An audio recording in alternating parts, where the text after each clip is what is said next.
You're listening to the Mommy Labor Nurse Podcast, episode number 55. Hey guys, did you think that was Liesel? Nope. This is Jenna, Liesel's sister.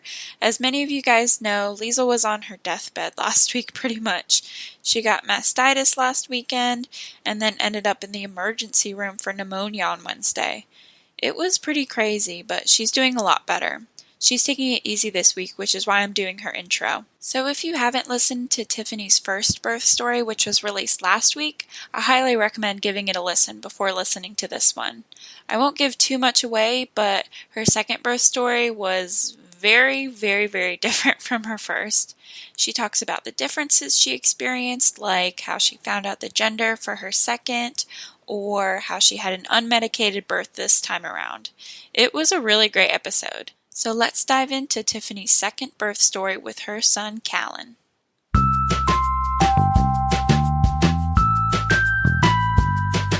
You're listening to the Mommy Labor Nurse Podcast, where we firmly believe in the power of education when it comes to giving birth. Tune in each week as we dive into pregnancy-related topics, expert interviews, and a variety of birth stories. As a reminder, anything you hear on this podcast is not medical advice. Please see mommylabornurse.com/disclaimer for more details. And now, here's your host, educator, registered nurse, and fellow mom, Liesel Teen. Okay guys, we're going to jump right back where we left off last episode. Tiffany had just talked to us about going back to work, and right after she went back to work, something super significant happened, and I'll let Liesel and Tiffany take it from here. Well, Tiffany, I want to jump forward a month or 2 months and tell everybody what happened. Yeah. That was very significant. Yeah. So I was like 3.5 months postpartum, and feeling pretty good, actually. Like, had a couple of weeks where I was feeling like so much better about myself and like got back to work and feeling great. I wasn't on birth control. We were using condoms though. And guess what? Not every time. Yeah, clearly not, because I got pregnant. In the end of August, I took a pregnancy test and it was positive. And how did you feel then? How did you feel taking that test versus taking the one with? Oh, completely 180 degree difference. Yeah. I was mad.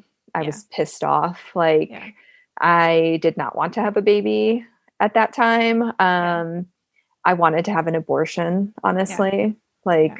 I remember you telling me that too. Yeah. I knew that I knew that I never would. I knew that I couldn't do that because of me. Yeah. But, Ben told me, like, that this doesn't have to be, we don't have to have this baby if you don't think that you can.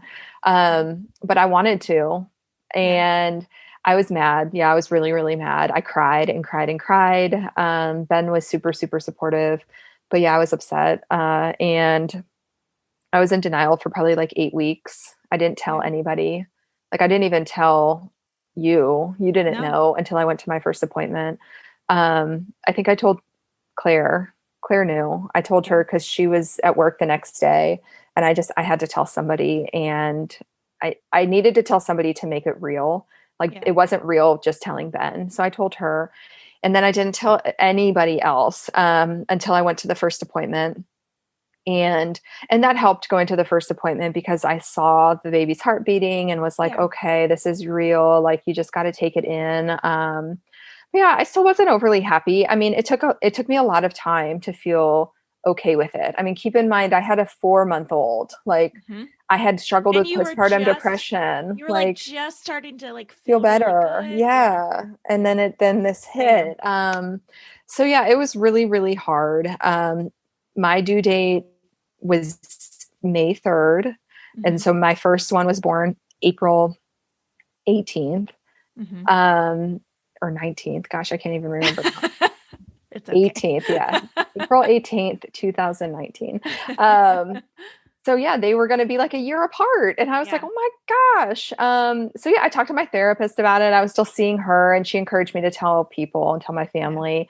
My sister and I are really, really close in age. We actually only have a 10.5 month difference. So when I finally Your told my mom family, understood. she did. Yeah. So that's what my therapist encouraged me to do. She's like, you got to tell your parents because your Yeah. mom understands what it feels like to be in this situation. I think that once you tell them, you're going to feel a lot better. So I did. And I felt so much better. And I started to tell people, but I was really embarrassed, which is weird, but I was embarrassed, like that I was going to hear like, oh, do you even like know what birth control is? Do you know, like, you know, no, I can see that like I'm a professional woman and like I'm smart and like I felt like this made me feel like not smart. And even though it's not, we're not saying that people get pregnant quickly are not. I know smart it's people. really stupid. Like these are very irrational thoughts. It was just my thoughts. I was embarrassed by this.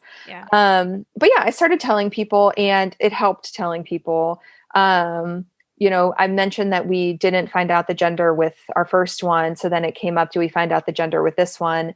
And Ben was pretty like, he only ever wanted to have 2 kids. And I was pretty sure that like, 2 kids would be enough, but, wasn't like as sure as him, but I had a feeling that this would probably be the last kid that I have. And, I was very worried about gender disappointment, to be honest. We already had a boy. I really was hoping for a girl. I knew that this was probably the last time that I was going to ever get this opportunity to be pregnant again. So we talked about whether to find the gender out. My husband did not want to find the gender out. And I didn't know. I kind of wanted to, I kind of didn't. Ultimately, we decided to find out, mostly because I was worried about gender disappointment. And I was very concerned that my first thought when my baby was born, if he was a boy, was disappointment. And I didn't think that that was fair to him. Like because let's be clear, it was a him. I had another boy. I didn't think that was fair. And here his mom was already upset and completely crying and whatnot over when I found out about him. I didn't want that to be his first moment and his first breath of life. So I said, let's find out. So we went to the ultrasound and we found out right then and there. She showed me his little wiener and I started crying. I wasn't happy at that moment. I hate to say that, but I wasn't, I started grieving again. Oh my gosh, I'm never going to have a daughter. I'm not going to know what it's like to raise a girl. And then I started like spiraling for a couple of weeks after that and was like, oh my gosh, we're going to have another kid after this, right, Ben? And I can recognize that now as like, that was just my anxiety and grief and whatnot coming out. And anyways, he was a boy and I'm glad that I found out looking back. It was actually really cool to have kind of the difference in pregnancies of not knowing to knowing, because I was able to like bond with him more. I mean, I knew what he was a boy and me. So I was able to actually decorate his room and like get his clothes ready and like do really purposeful things that made me feel more connected to him. So with the second pregnancy, it was very uncomplicated as well. Like no issues. There is a little bit higher risk of like preterm labor and delivery when you have a super close interval pregnancy, which 12 months is a close interval pregnancy. Pretty darn close. Yeah. Yeah. But like I said, my mom had a close interval pregnancy and she didn't have any issues. So I had no issues. And we like led up to his birth and I decided to get electively induced. COVID happened, started right around this time. So I was due with him May 3rd. Obviously COVID was like early March, middle of March. I decided at this time to actually take work off early. I left work like 5 weeks before my due date. We didn't know what COVID was, what was happening with it. And I just was like, this isn't going to happen. Like, I'm going to just stay out of work. We're going to keep Wyatt home from the daycare and from the nanny. And I spent those 5 or 6 weeks, like being a stay-at-home mom, which is something I thought I never wanted to do, but it was actually really, really great. Like I loved that time with Wyatt. He finally got to a point around 9 months where he was like a good baby, Like so you know? cute and doing Yeah. stuff. He was Yeah. like sleeping better. Yeah. I transitioned him to one nap around 9 months because he was just always a terrible napper. And that's when Yeah. he finally started to stretch his naps. So he started sleeping for like a 1-2 hour nap a day. And that was just like the most amazing thing to me ever. I could actually take a nap if I wanted to. Working 12-hour shifts is insanely exhausting. This was about the time when I realized that like how exhausting a 12-hour shift is. Because I wasn't like exhausted all the time and tired, and I didn't even like need to take naps as frequently as I was before and whatnot, because I was going to bed at a normal time and like waking up at a normal time. So yeah, it was really, really great. And I'm so, so thankful that I had that time with him. So yeah, I decided to get electively induced for a lot of reasons. One, COVID. I wanted to make sure that we had childcare set up for Wyatt.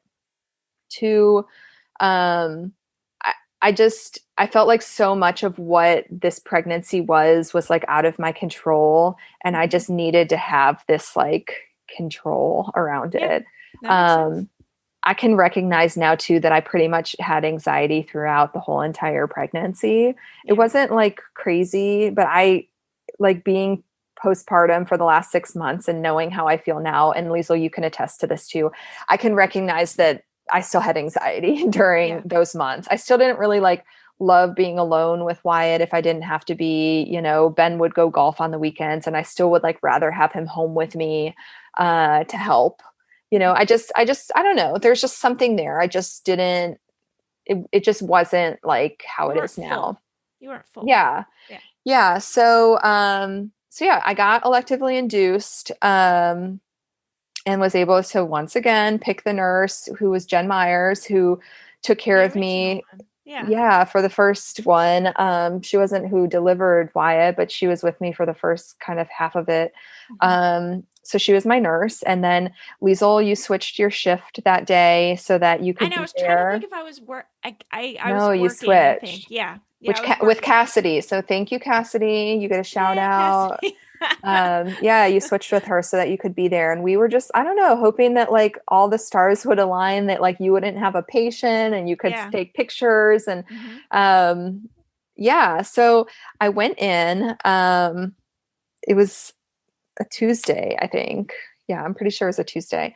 And I was leading up to that, like 2 centimeters dilated, I think. And it's funny looking back on like prep for Wyatt compared to prep for Callan. I was like doing all the things with Wyatt. Like, okay, I was drinking raspberry tea and eating the dates and having sex and reflexology. And with Callan, I did none of it because I did not want him to come early. I wanted him to come exactly on April 28th, the day that I had my induction. Because of COVID, I was worried that if like it didn't happen on that day, that like you wouldn't be able to get up there to take pictures. And I mean, just all this stuff. So I did nothing. Like I literally just like laid on the couch like a slug for 2 weeks straight. and like just was like, we're not doing anything. Don't touch me, Ben. Get away from me. Like stay off. So I made it, and I was so excited that I made it to that April 28th day. I gotta ask on the podcast, because I think I remember asking you this the day before, texting you about it. But I was like, Tiffany, I guess you haven't had sex in like 2 weeks, but I mean, it's your induction morning. I guess you can get up early and have sex. Did you do it? No. Okay. But I do remember you said that. You said it because even the night before you were like, you could probably do it tonight. And I was like, no. What if my water breaks? Yeah. Like, what if my water breaks? What if something happens? Like maybe if I got up at like 5 a.m., then we could do it then.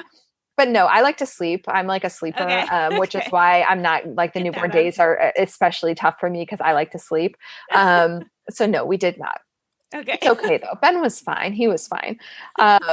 He would probably tell you something different if he was here right now, but yeah, we got up that morning. We went and got breakfast for the girls that we work with. They decorated my room. Yeah. It was just really, really nice. And I know, a lot of people I don't know. I think a lot of people like poo-poo on inductions. On elective inductions. Yeah. But like, it doesn't have to be this bad thing. Like it was this really, really great day for me, honestly. And yeah, I look back on this day and it's the most amazing day of my whole entire life, which we're going to talk about. But yeah, I got up there. I was GBS positive, so which I was with Wyatt too. So I knew I needed penicillin, which was fine with me. At the hospital, our hospital, it's kind of like a 2 to 4 hour waiting period. It just kind of depends on the provider and their comfort level. All I knew going into that day was I wanted to have a fast delivery. Like I just wanted it to be speedy. My goal is to have a baby in my arms by dinner time. So like 5 p.m. Isn't that okay? Let's just hold for a second. Isn't that funny that you have that expectation? Even with your second birth, but like that is something that we do not tell. We say, no, do not expect anything fast. It doesn't matter if it's your second one or your third one. Don't expect it to go fast. Yeah. No, but like it's totally different. It's totally different. When it's me, it's my own. Sure. Yeah, I did the same thing with my second one. I recognize it is very, very hypocritical. Yeah, I'm very aware of that. So. Yeah. But no, I set these crazy high expectations of myself while I tell my patients, like, don't set expectations. Go into it with an open mind. Relax. I'm not that type. No. So yeah, that's what I wanted. So when I got there, the doctor that was on that day, Dr. Foster, she checked my cervix and I was 3 centimeters dilated. And she was like, you know what? You're 3 centimeters. I really don't think you need a Foley balloon, which was fine with me. Foley balloons are, in my opinion, are super, super effective. So I was totally down if she wanted to put one in. I knew it wouldn't be in for very long and it would probably get me like to 4 to 5 centimeters super, super fast. But she's like, no, I don't think you need it. And you know, once again, there's a lot of perks of being a labor and delivery nurse and like having your baby, especially having your baby in the hospital where you work. Because I was like, I could have been like, no, put a Foley balloon in me. And she would have. But I was like, no, it's fine. So she just got Pitocin started. We got my penicillin started. That was like the first thing that I needed. I was like, get my penicillin in like as soon as I put my toe into the door of the hospital. Because I knew that was kind of the clock for me. And I didn't want them to break my water until the penicillin was in for 2 hours. Just because I know, you know, your water breaks when you're with your second baby, it can go relatively quick after that. So we got Pitt started at like 8, penicillin in around that time. And then, she came back around 10 or 10:30 and she was like, do you want me to break your water? And I was feeling pretty good at that point, like feeling some contractions, a little painful, but like nothing crazy. I spent a lot of time on the birthing ball. And she was like, do you want me to break your water? Or do you want to get an epidural first? And I was like, I don't know. Honestly, up to this point, Liesel was probably the only person that really knew this, but I wasn't sure if I was going to get an epidural or not. Even Ben didn't know, right? He had no idea. Thank God he had no idea. So I was like, I don't know. And still in my head, I'm like, do I want an epidural? I'm not really sure. I had always had this really, I don't know. I always wanted to have a delivery without an epidural. It's like fascination almost. Yes. Especially as a labor and delivery nurse, even more fascination. I watch these women do it. And then especially with you, Liesel, like you're my closest friend who's had a non-epidural birth. And like, I know what your experience was like. I mean, horrible. Like it's hurt so bad, but you also, it also is not like that. So I really wanted to feel what that was like. But I wasn't sure if I could do it. I mean, I think that's one of the biggest things is like women doubt whether they're able and capable and whether they're strong enough to do that. I think I knew in my head I was strong enough, but it's different when you're in the moment. So I told her, I was like, nah, break my water. I was 4 centimeters at that point. And she broke my water. And once again, tons and tons and tons of fluid. Like, oh my gosh, both my babies just had like so much fluid. So tons of fluid. And I don't know so I was probably like 10:30 or 11 in the morning and it was like noon, I would say. And contractions are feeling worse, but like still not bad. I was still really surprised like that they weren't that bad. And I had Jen check me and I was 6 centimeters and she was like, what do you want to do? Like as labor and delivery nurses, we know transition usually happens kind of around this time. At 6 centimeters is when you kick into more like active labor and things start transitioning to more active. And I knew at 6 centimeters, things were going to start ramping up. And I was like, okay, yeah, I'm going to get an epidural, hang my bolus for my epidural. And she did. And even at this time, I probably wasn't like, I'm 100% going to get it, but I knew that the window was closing in. So I was like, just hang the bolus for it and then I can decide. So she did. And it was like halfway through and I looked at her and I was like, stop it, stop the bolus. And she was like, okay. And Ben was like, excuse me, what? I was like,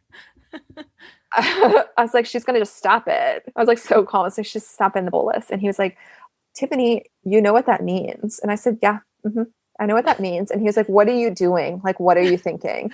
And I was like, Ben, I know what I'm doing. And he was like, you know that if you stop it, Ben, you're not going to get it. You're not going to get your epidural. And I said, I know. Like that was the moment that I knew that I was going to do this. And it like gives me chills thinking about that moment still. I have chills now. Yeah. Yeah. Because what is about to happen was the most amazing experience of my whole entire life. And I'm so glad that I told her to stop the bolus. I know. So she stopped it and it was 6 centimeters and probably like within an hour, it's like 1:00 maybe. Within an hour, like it got real. Like, whoa, it got real. Jen went to go eat. Liesel at this point, like all the stars aligned this day. I mean, really, truly, you had a patient that delivered early in the morning and you turned her over, did her 2-hour recovery and turned her over. Yeah, I was like totally free the rest of the day. You're totally free and you never got another patient until like later on, like I think like until after I delivered, but you were totally free. If I even did, I don't even remember. I can't remember. I think it was like 6:30 when you got another one. But Jen went to go eat and you took over. You were like, all right, I'll stay with her and like watch Tiffany and watch baby and whatnot while you go eat. And you texted Jennifer while she was eating. And I remember you told me this, you were like, I think that Tiffany's transitioning because like in the time when you were in the room with me, like it got bad. Yeah, it just changed. It changed. Yeah. Really, really fast. Yeah. I got into hands and knees because still I was having a lot of back labor. So we talked about that earlier with Wyatt. I had a lot of back labor. I had a lot of back labor with Callan too. So we got into hands and knees because like, once again, as an L&D nurse, we know that hands and knees is a position you can get into to change a baby, to try and encourage them to flip from OP to OA. Yeah. And hands and knees sucked. Like it was the worst. I hated it. I was like begging, can we please get out of this position? Which is so stupid that I'm like begging the nurse to like ask, can we get out of this position? Like I'm so obedient, even in my labor. But I stayed there for like 15 minutes and it was horrible. I hated it. And then I got off, or no, maybe I had Jen check me. I think she was back from lunch and she checked me and I was 6 centimeters still. And I was like, oh my gosh. Yeah. Like I'm still 6. Like it's been 30 or 45 minutes of like horribleness. Why am I still 6? But I was completely effaced at that point and the head was like at a 0 or +1 station. So really significant change in effacement and station at that point, but dilation was still 6, which is like a block, we've talked about this before with your own delivery and how like as labor and delivery nurses, I'm kind of like pro cervical checks, but they can also be a big hindrance too. Yes. So I was a little disappointed by that, but was like, whatever, full steam ahead. It is what it is. So I got onto the side of the bed and was leaning over the side of the bed with contractions. And Liesel, you were doing counter pressure and Ben was trying to do counter pressure, but he really sucked at it, which like, you got to give the guy credit. And like, I don't expect him to be good at something like that. Like he's never done it before. Yeah. But he was really, really bad at it. You were trying to instruct him how to do it and like it just wasn't working. Him to be involved. Yeah. And like I'm glad that he was. And it's not like he didn't help at all. It just didn't feel as good when he did it compared to when you were doing it. Yeah. So we did that for a little while and that helped a lot. And then I got back into the bed because I wanted her to check me. And I was like, 9, I think Yeah. at this point, 9 centimeters. Yeah. And this is, when I'm like, oh my gosh, I can't do this. What was I thinking? Why did I decide to do this? Like, this is such a stupid decision, Tiffany. I can't believe you didn't get the epidural. But like when, like really truly, when you get to this point and you're like, why did I do this? That's how you know it's close. Yeah. Right. Yeah. So I knew that in the back of my head, like I'm asking for this epidural and I'm wanting it. But I knew at that point, I mean, I didn't even ask for it. Cause I knew it was too late. I didn't even ask for IV pain medication during this time. I knew it wouldn't work. I've watched this happen way too many times. I was too close. So yeah, I got back into the bed. She checked me. I was 9 centimeters. She had me push just a little bit to see if like that cervix would go away and it could get me to 10 centimeters, but it didn't. So yeah, the next like 15 minutes are torturous. Like I was in the bed. And one of the things you talk about in your Birth It Up class is like the horse lips when you're like breathing out and like forcefully kind of breathing out. And I was doing that, like not even really remembering that you talked about that in your course or whatever, but like I couldn't help myself. Like that's just how my breathing took form. And it was super, super helpful actually, like to breathe that way. So I probably on that thing. Yeah, like, I probably looked like a fool, but Yeah. it was so helpful. Yeah. Because really at this point, all of your other tips had gone out the window. Like I Yeah. couldn't remember You just any need of them. one thing, and like Yeah. the horse lips was that one. That thing. was it. Yeah, that was my thing. I used a lot of your other stuff like early on. Yeah. Like with the raggedy doll and trying to relax your jaw. I used a lot of that stuff early on, but like at this really truly transitional point, the only thing that got me going was horse lips. Jennifer turned me on my left side and put my right leg into one of the stirrups, and that actually helped a lot also, which is weird because I wouldn't have thought like that was more comfortable to have my legs slightly up than like my leg totally down. So I stayed that way for like 10 minutes probably, and then I could just feel like the uncontrollable urge to push. I could not control any of it. I was like, he's coming out. I felt myself pooping. And I was like, this is it. Like I knew that he was coming at that point. Yeah. And, Jennifer checked me and I was like 9.5 centimeters. I mean, 10 centimeters. I did one little push and was 10 centimeters. Yeah. And she was like, I heard her say to, I don't know if it was you or maybe one of the other nurses had come into the room at this point, but said, call Foster. You like need to get her in here immediately. And Jennifer was like completely fine to deliver my baby if she needed to.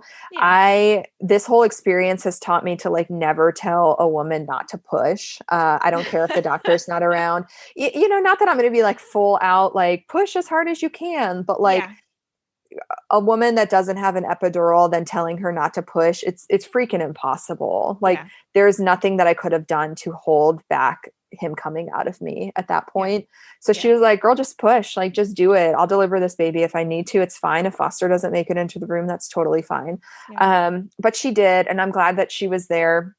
And I know she was glad that she was there. She told me that afterwards. I was just going to say, I remember her coming in and being like, I'm never here for the good delivery. Yeah. She was like super pumped. I mean, she's the attending at the hospital that oversees all I residents. So like the residents are the ones that get to deliver. So she told me, she's like, I never get to do like anything like fun anymore. I never get to do it. So she was really excited that I was there and she got to deliver my baby.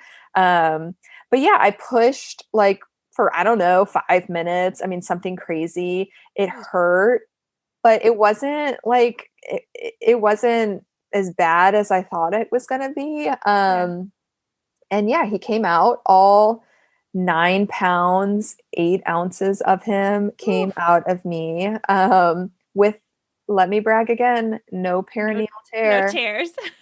I did actually have a very small clitoral tear, which is upsetting, but no, actually that was fine. It didn't like hurt at all or anything, but yeah, that's the only place that I tore for 9.5 pounds.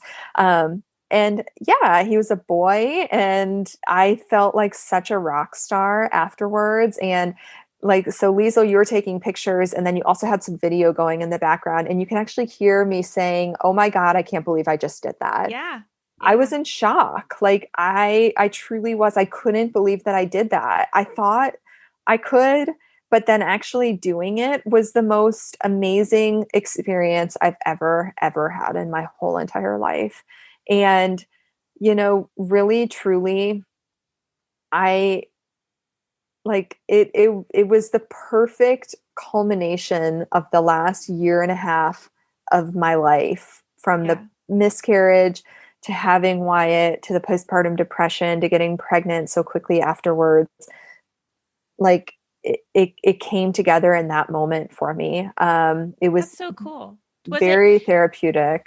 Do you think, did that hit you? Was that like a thought that you had right after you had him, or was that in the next day you're kind of or was that over weeks you realized that like, this is how this made me feel? Like what were your thoughts right then? Yeah, so right then, like after he came out of me, I had this crazy birth high. Yeah. I just wanted everybody in my room, and I wanted to brag and like tell everybody what I did. And like once again, we work at the hospital where like all of my friends Yeah. are there and whatnot. So Yeah. it was like, it's not like I'm just telling random people. I'm like telling my friends, my good Yeah. friends, that this happened. So people stopped in after I had him, and I was just kind of reliving it. I was just so like thrilled and proud of myself, Yeah. and I couldn't believe that I did it, and I just wanted the whole world to know. Like I really wanted to go on top of the mountaintop and just tell everybody and shout it That's from my exactly how I lungs. felt after my Yeah, whole it was thing. amazing. It Yeah. was so amazing. Yeah. And Ben, it's funny because after that, I didn't Oh realize yeah. Let's this. talk about that. Yeah, so he told me that he did not feel that way. Like Yeah. I wouldn't say that it was like traumatic for him, but it was a lot. Like it was a lot for him to watch me in that moment. He did fantastic and he was really, really great, but it was a lot for him. And what he wanted in that moment after Callan was born was like to chill. Yeah. He needed a moment. I mean, he doesn't smoke cigarettes anymore, but like I think he needed to go outside and smoke a cigarette. Like Yeah. I wish I would have thought to like bring him a cigarette so he could just Yeah. go and like smoke or or do Yeah. something. Yeah.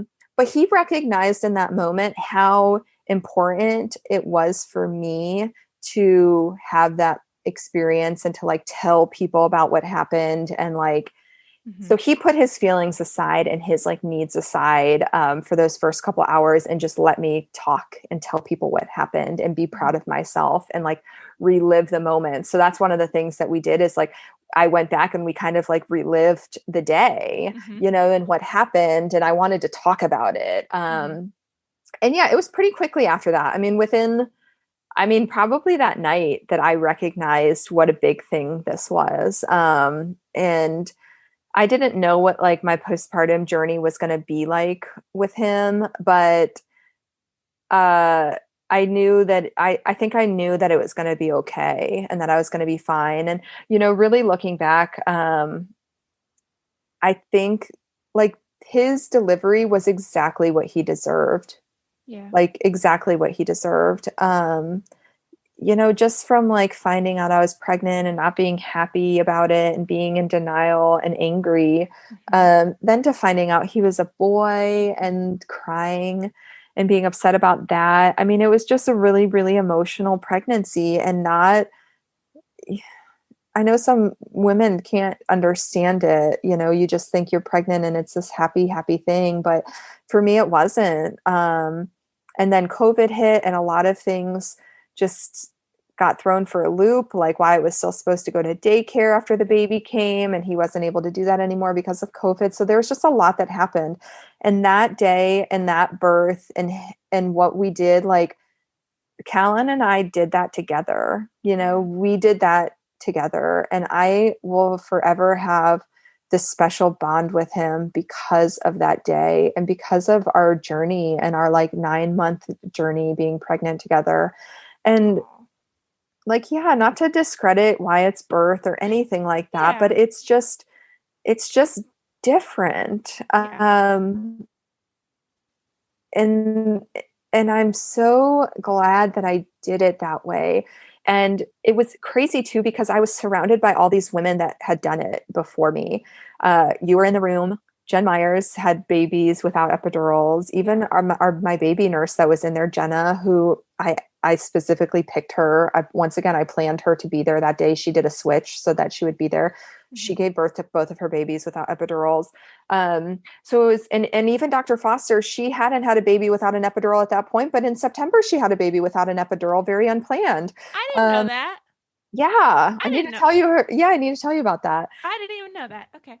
Well, yeah. Cool, so yeah, it was just really interesting. I went into that day not really knowing what to expect. I didn't think that I was going to like get an epidural, but I also didn't think I wasn't going to get one. Yeah. And then I was just, everything lined up, and I was surrounded by all these women who had done it before. And I really don't know if I would have been able to do it if it weren't for you guys being there. I mean, you and Jennifer particularly being there, because I think another nurse would have given in.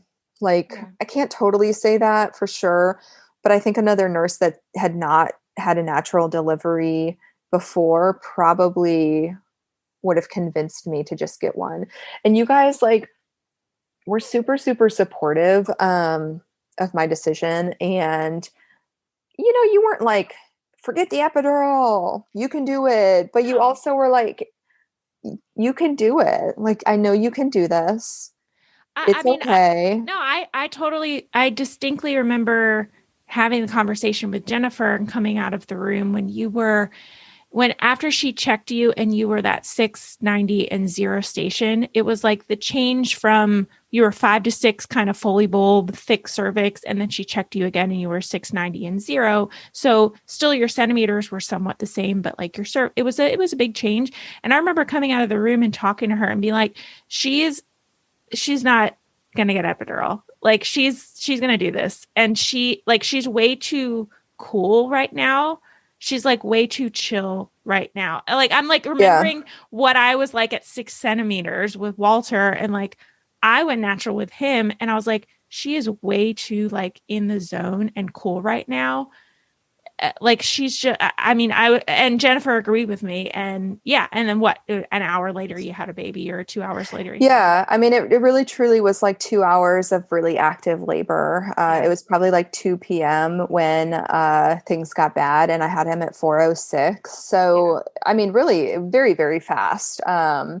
And yeah, Jennifer said the same thing. I mean, when active labor kicked in, and when that check happened that I was still 6 centimeters, she told Brandy, who was the nurse that was in charge that day, she was like, I really hope that Tiffany does not ask for the epidural, because I know she can do this, but this is the time when it's tough, because she knew I was really, really starting to hurt. Yeah. And then, that, like, I think you came out of the room pretty quickly after that, and you're like, she's going to do it. Like, she's going to do this. And I just felt this insane amount of confidence surrounding the nurses that were taking care of me, and you being there. And I just knew that I could do it. And I proved to myself that I could. And it was amazing. I mean, very, very, very therapeutic. I truly believe his labor like cured me of my postpartum depression and anxiety. Like also like healed you. He healed me. Yeah. Cured is probably not the best term for it, but healed me. Yeah. He completely healed me. And I'll never forget that. I mean, I'm never going to forget that day. And like, it really truly was the best day of my whole entire life. So cool. And not just because I like had a baby, but because I did this thing. I proved this thing to myself. It was just as much about delivering him as it was about me and proving something to myself. And, it was incredible. And I can completely understand now, Liesel, like why you do what you do and why you have your mommy labor nurse and your birth it up courses and whatnot, because I truly want every single woman to feel the way that I felt after that delivery. It was the most insane feeling I've ever felt. I don't think I'm ever going to feel that way again. And it makes me sad that I'm never going to probably feel that way ever again. We were talking about this the other day of like, the only thing that we can think of that maybe will mimic it is like running a marathon. Maybe. And we both are like, we should go run a marathon just because we like want to feel that feeling again. I remember after Walter, now we have to, I've talked about Ryland's birth and the differences between that. And I certainly didn't have that high that I had after Walter, but yes, I remember it being a high. Like I remember talking to a coworker at work when I was coming back when he was 3 or 4 months old, whenever I went back to work. And I was like, I've never like snorted cocaine, but I think that's probably what it equates to, like getting a really. super high. Like, Yeah. right? Yeah. Right? I mean, I've never done that either, but yeah. I mean, You I just don't like, know. you feel so, you're like, oh my God, I feel so good right now. Like, I feel like such a badass. I Oh, feel so like I yeah. just, I've you're never, like, I feel yeah. like the Hulk. I'm like, I can do Sure. anything. I Yeah. feel, yeah. And you just want to And tell then I everybody felt about like, it. Yeah. yeah, I felt like I joined this really elite club Yeah. too. And like, Yeah. I can forever brag about this. And that like I got induced and I did it, Yeah. like this, Yeah. once again, we talk about like inductions getting kind of this bad rep or whatever. And like, here I am, like, I got induced, hooked up to monitors continuously, Pitocin, artificial water breaking. I mean, all the stuff. And I still did it. So Yeah. you can do it. Like, clear message to all of you mamas out there. Like, it is possible. You can 100% get induced and have a unmedicated, pain medication epidural delivery. It's just about like how much you want it and how you want to do it. And I'm, it's doable. It's yeah, doable. And I was going to say do you feel like you birthed it up? Because yeah, totally. that's the reason why my class is called Birth It Up. I remember distinctly, like when I was trying to name my course. I know. I remember this too, because we talked about it and I was like, to get my help of what to name it. I need that feeling. I was like, it needs to be like either like something boss related or, I was like, and I was like, Birth It Up is like, yeah, you're going to like birth it up, man. That's totally how I felt. Like, it was so amazing. Yeah. And, because of my postpartum depression, I still cringe a little bit when I say those words, because I don't, there's still this stigma surrounding it, even though there shouldn't be a stigma surrounding it, but I still cringe a little bit. Like I said, I'm very transparent about my journey though. Anybody that asks me, I talk about it. And even people that don't ask, I talk about it, especially, new like friends that are newly pregnant, or like I talk to my sister about it a lot because she was pregnant while I was pregnant. She had a baby like 6 or 7 months after me. She knew a lot about like my journey and what happened, just because I didn't want anybody to else, feel that way. So yeah, it's really about just like your expectations and how you go into things. So when I found out that I was pregnant again, I made sure my expectations were just a little bit lower. Like I knew that I wanted to try to breastfeed, but I wasn't set on doing it, and that I could switch formula if I wanted to. And I needed to be okay with that. So that was a big thing. Like I tried to latch Callan on, and he just never really took it. He was also a big baby. So like we were, he was on the hypoglycemia protocol and checking his sugars, which were always totally fine, but we still had to check sugars for like 24 hours after he was born because he was big. And yeah, I gave formula like that night, I think. I wasn't really getting a lot of colostrum out. He wasn't really latching on super well. And the nurse that took care of me in postpartum was super great. I had her for 2 nights in a row, and she just was like, girl, whatever you want to do. Like, and I was like, all right, Yeah. And so, yeah, I decided pretty early on that I wasn't going to nurse him. Like within a couple of days. I mean, I tried, and he just wasn't taking it. And I just was like, I don't want to do this. So I was like, okay, I'll just pump. Yeah, I'll just pump and formula feed. That's fine. Yeah, that's fine. And I was like delusional. I mean, even after the whole experience I went through, I was like, yeah, I'm going to pump. Maybe I can just pump like 4 times a day. Maybe I can get like 20 ounces off. Yeah. And this will be like a easier thing to do, to just pump like 4 times a day instead of this like crazy rigid 8 times a day. And then I'll just supplement the rest with formula. And then, yeah, like I wasn't pumping out a lot. Like in the you're pumping 4 times a day. Yeah. I mean, that's pretty typical of. Yeah. And I just, I know how my pumping was with Wyatt, but I had all this like cluster feeding and like stimulation and whatnot. So the second time around, I was like, oh, wow, I'm really not pumping out a lot in the first couple of days. And like when my milk came in, I didn't even know that it came in. Whereas with Wyatt, it was very distinct. Like I remember it coming in. So yeah, I just wasn't getting a ton off, and I was like, okay, well, I'm going to pump more. Like, I'm just going to pump more. I know we talked about 4 times a day, but like, I can't, like, I'm not going to pump 4 times a day getting 1 ounce off. So like, let me just pump more. I'll do this for a couple of weeks. And then, like, I was hopeful that it would just situate itself, and level itself out. So I started pumping like crazy and like power pumping like crazy, which is so stupid. And threw myself into mastitis, like 1 week postpartum, because I was pumping like crazy. But then I like the next day I like drastically changed the amount that I was pumping. And I would like, I slept for 5 hours one night. And I mean, it just like really stupid. I mean, I know better. I did this to myself, but yeah, I got mastitis and that was horrible. And that's like the cruelest thing in the world to put on a new mom, or like any mom, that like the fact that you can get mastitis, like it's such bull crap, that's even a thing. And yeah, that happened at like 1.5 weeks or something postpartum. And at that point I was like, I don't want to do this anymore. It's like, I don't want to pump. I don't want to do this. And Ben was really, really supportive. He had like asked that I at least try, and I wanted to try. But when he saw, when I got mastitis and he saw how bad it was, he was like, oh my gosh, you're not doing this to yourself anymore. Because like, I couldn't get out of bed. I mean, it was miserable for 24 hours. We had to get help over here. Like, he pretty much was solely taking care of the boys until help got here. I could barely even move out of bed. Like, my left boob hurt so bad.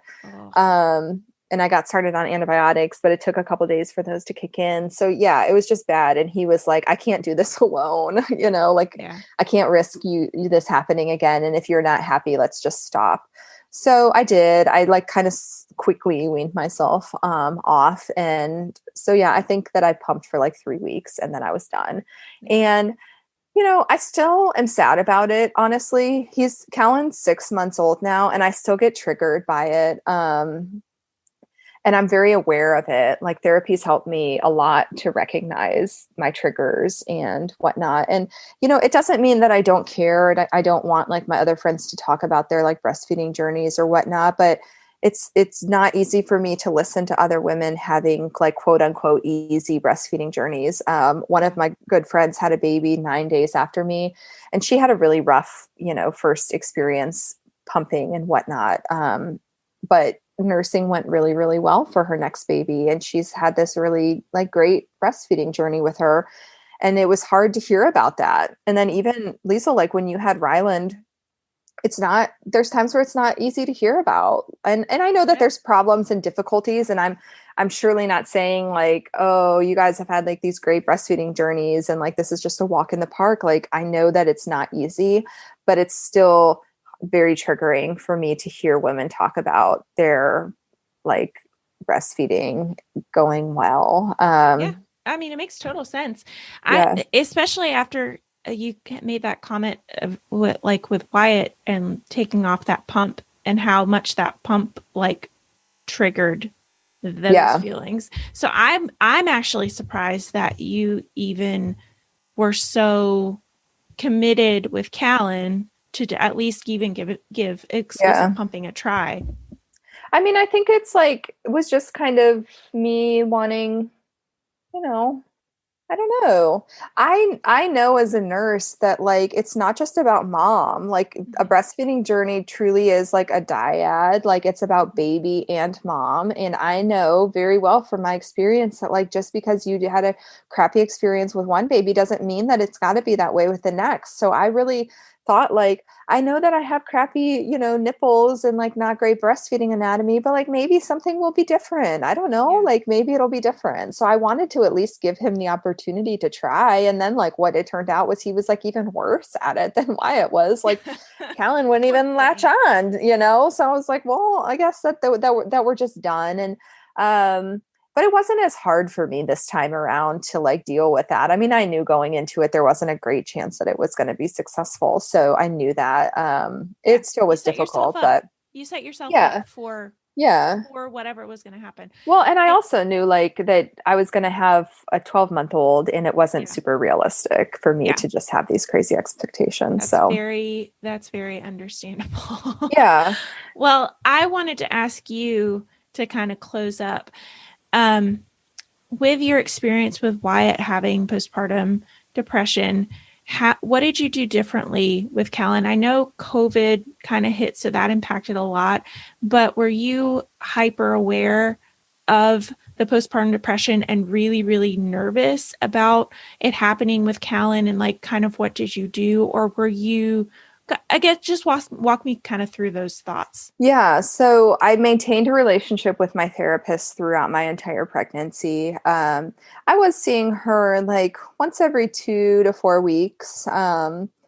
And so that was one thing that I did. I had her support. And then we ramped up the meetings before I delivered. And then we also had plans in place, even like before I delivered, for after I delivered, to just do check-ins. So I think I got on because of COVID, I couldn't go and actually physically see her. I got on a meeting with her, like a telehealth meeting, like 7 to 10 days after Callan was born.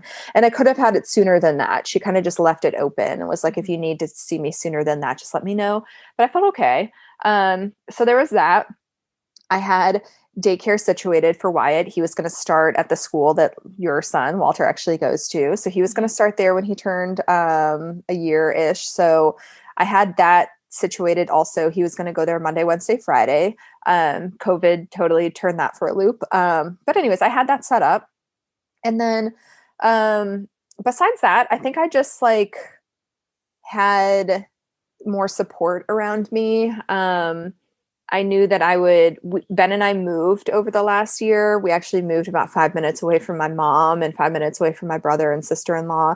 So I knew that I was going to have help close by, and I knew that I was going to need help. With Wyatt, I was really controlling. I didn't really want a lot of people around. Like my mom was allowed to be around, but like I didn't really want anybody else around helping me. It's just another control thing and part of my personality that I just couldn't let the reins go. And I tried to like just leave that a little bit and say, okay, be open to help. It might not be like come over and hold my baby, but like be open to meals and like, doing some laundry or whatever. So those are like the 3 kind of big things that I did. And then COVID happened, and COVID it totally blew up everything.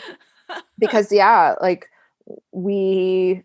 Wyatt wasn't able to go to daycare. So he actually didn't start back at daycare until like mid-June. So I was more than halfway through my postpartum maternity leave when he was finally able to go back to daycare.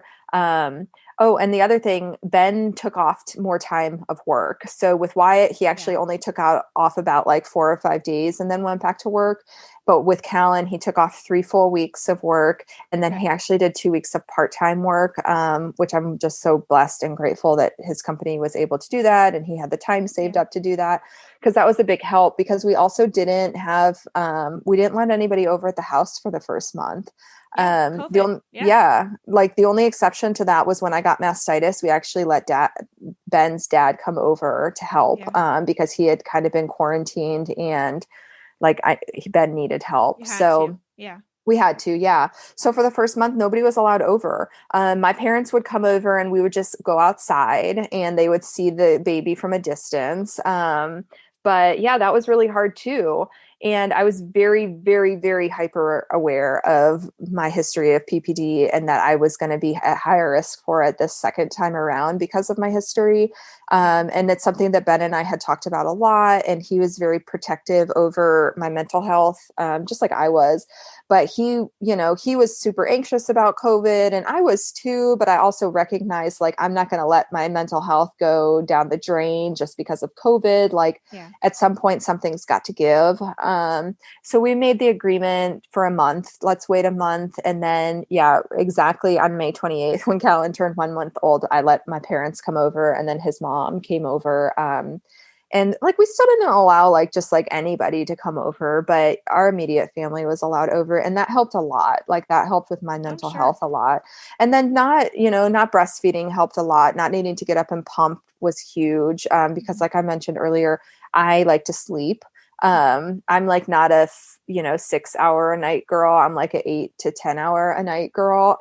Sleep is your love language. Yeah, it is really. I like love naps and love to sleep. It's just like my favorite thing. So that helped a lot because like Ben and I alternate alternated feedings in the middle of the night. So I was actually able to sleep and like able to get, some naps in during the day. So yeah, overall, like my postpartum experience was so different. And I attributed a lot to the fact that I put support things and like put some things in place to make sure that it was okay. And I still had some anxiety. I mean, I don't know what new mom or what mom that's like has their second baby, like there's anxiety that comes along with that. Having to take care of both of the kids at once was like a lot. But it settled down pretty quickly. By like the time Callan was probably 2.5 months old, he was sleeping really great at night. He was a great napper. He's like such a chill baby. He looks just like me too, which is like just so funny because I'm like, oh my gosh, Aww. like of course he looks just like me too. I mean, after all the things that we went through, I just feel like he's like my little buddy and like he's so gonna be a mama's boy. And I've felt from the beginning that he is just gonna be like my little baby. My oldest son is like super independent and like just kind of does his own thing and like, loves his mama, but like loves his dada too, and I just feel like Callan just like completely loves me so much. And I think he's going to be like glued to my side for my whole entire life, which is like so perfect and fitting. Nothing wrong with that. And now we're here 6 months out and like life is really, really great. I don't think that we'll have any more kids. And I think that's completely okay unless something crazy happens. We're in this like really, really good spot and they're getting older and like interacting more. And life is so good. And I did not have postpartum depression the second time around. Did not have really any anxiety issues outside of what's kind of normal and to be expected.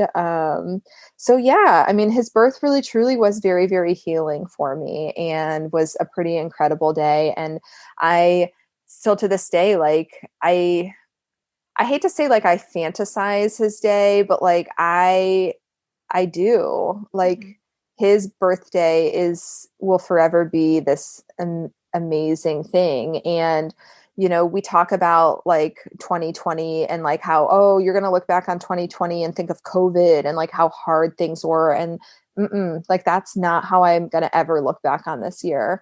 I see one thing when I look back on this year. I see him, like I see my sweet little baby boy who threw me for a loop and a huge surprise, but also completely saved my life. Like I really truly believe that he saved my life. And I'm never, ever, ever going to be able to forget this past year and like what we went through.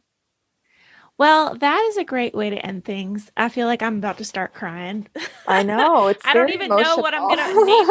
I don't even know what I'm going to name this episode because you've talked about so many things and like, gosh, Tiffany. Yeah. I mean, I guess last thing I wanted to ask you was probably the most like the person who's going to be listening to this episode is probably a first-time mom who's thinking about going natural, not quite sure. So maybe any last words of advice for a first-time mom now being a first-time mom and having all the issues that you had and then being a second-time mom and going natural, any advice for those moms? Yeah. So I still to this day think education is so, so important. So do all the reading you can, watch birth videos, listen to birth stories like mine, talk to your friends and what they did. So education is key, not just with your birth, but also with delivery and also with postpartum and breastfeeding. Like really, really try and gather it all in. Yeah. It's all really, really important. One thing's not more important than the other. No. I don't want to say set your expectations low. Instead, I would say remain open-minded. And that's one of the biggest pieces of advice that I give like expecting moms. Remain open-minded. It doesn't mean that you can't have expectations. It doesn't mean that you can't like want to breastfeed for a year, but just know that like a lot of stuff happens as a mom that is completely out of your control. That's not your fault. Like, there's just a lot of things that can happen. And also just recognize that like with being a mom comes change. I mean, constant changing. And even in like right when you think something is settling, it changes again. And I think just remaining open-minded, carry that through for as long as your kids are, in your household and alive. Yeah. And like mine aren't even that big, but I still constantly remind myself that things are changing. Like, yeah, I mean, that's just life. I mean, I have a 3.5-year-old now and a 3-month-old, and I'm still like, and like they're little humans, and like they have their own minds and do their own things. And like, it's really helped me pull myself back in and not be as like kind of compulsive and controlling and stuff. And then, I think finally, if you're interested in, even if there's like a little tiny bit of you that's interested or curious about a non-epidural birth, totally explore it. It doesn't mean you have to do it, but explore it and like flex that muscle. like think about it and talk to people, and like you can totally do it. Even with an induction, you can do it. Like, even if, you are 37 weeks and something didn't go planned and you find yourself at the hospital needing to have a baby. I mean, there's so many things that can happen, and just know that you can do it.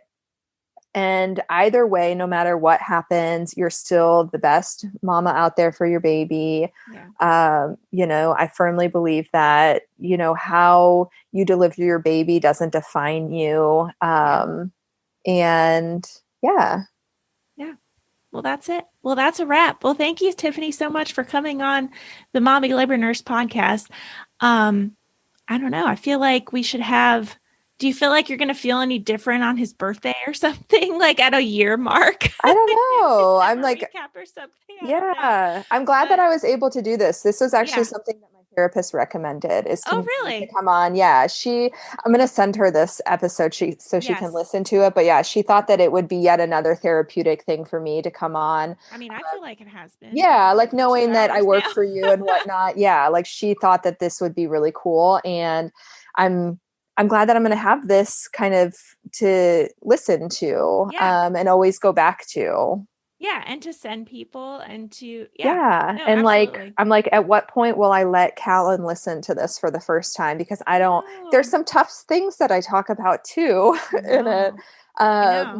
But like I'm excited that he gets to listen to this one day, and that I get to tell him this story, because it's really, for both of my boys, it's really a powerful story. I mean, it's never how I expected it to be, but looking back and seeing where I'm at now, I think it's really a valuable story, that I really truly hope hits home for a lot of women, or that a lot of women out there connect with some element of it. There's a lot of different varying elements to my story, and I hope that somebody can connect to at least a little tiny piece of it. Yeah. All right. Well, that's a wrap. Well, thanks, Tiffany, for coming on. Are you looking for birth education? Did you know that I have 2 fabulous birth courses that are super affordable? Well, I do. Head over to mommylabornurse.com/podcast to take a short quiz to see which birth class is for you. When you purchase either birth course, you'll have full access to it forever. And that means it will never expire, and you can access it throughout any stage of your pregnancy or for any subsequent pregnancies that you have. You'll also gain free access to my Facebook group, linked to the class, where you can ask questions about your pregnancy, share your birth story after you give birth, read other people's birth stories, and get to know other members who are in the course. There is also a money-back guarantee, so if you are at all unsatisfied with your purchase, please send me an email at hello@mommylabornurse.com for a full refund. There's really no risk to signing up, and I promise you will learn a ton about what's to come when you give birth. As a listener of this podcast, you automatically get 20% off any purchase if you use the code PODCASTLISTENER. I've had tons of moms just like you enter these birth courses and have fabulous, wonderful, empowering births because they feel so much more educated about what's to happen. So if you are at all curious about birth education, again, I encourage you to go to mommylabornurse.com/podcast and use the code PODCASTLISTENER to save 20%.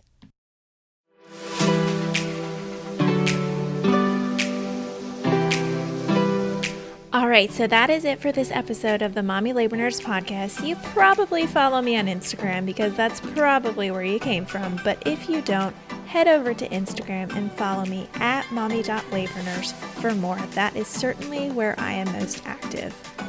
I also now have a separate Instagram for just this podcast, so I encourage you to follow my second account at mommylabornurse.podcast as well if you want podcast updates.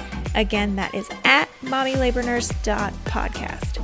As always, you guys know that I also have a website where I have tons of articles all about pregnancy, birth, breastfeeding, newborn stuff, and more at www.mommylabornurse.com.